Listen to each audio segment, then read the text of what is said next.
Purihin natin ang Panginoon ngayong araw na ito sapagkat sinabi niya dito sa Second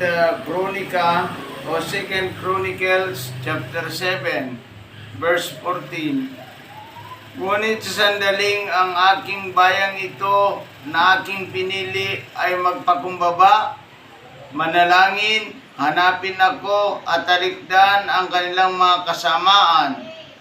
Diringgin ko sila, patatawarin ko sila, at ibabalik ko sa kanilang lupain ang katiwasayan at ang kasaganaan. Dito sa ating bansang Pilipinas, ay ibabalik ng Diyos ang kasaganaan at kapayapaan dito kung tayong lahat ay tatawag na muli sa ating Panginoon. Di niyo po ba alam mga kapatid ko at mga kaibigan na itong Pilipinas ay nabalot na ito ng korupsyon. Lahat ng ating mga leader, simula sa ibaba hanggang sa itaas, ay puro corrupt. Kaya ipanalangin natin na ang maluluklok ng leader dito sa ating bansa ay ang Diyos ang pumili, kasi wala na pong asinso ang ating bansa eh. Puro korupsyon na ang nangyayari, puro corrupt na. Puro mandarambong.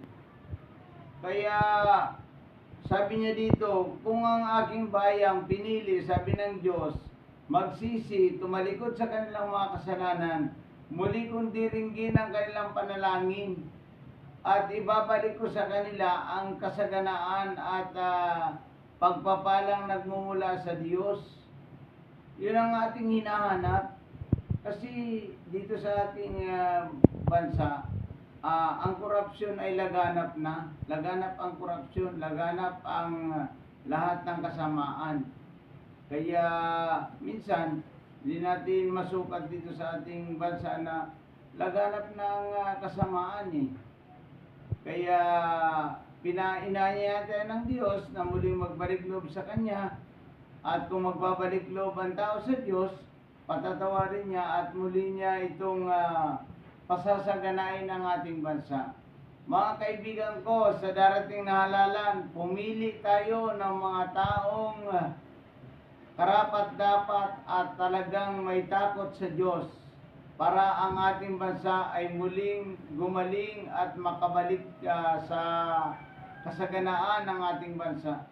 Kasi ang ating bansa ay nandiyan na yung ubod na ng kasalanan, ubod na ng korupsyon.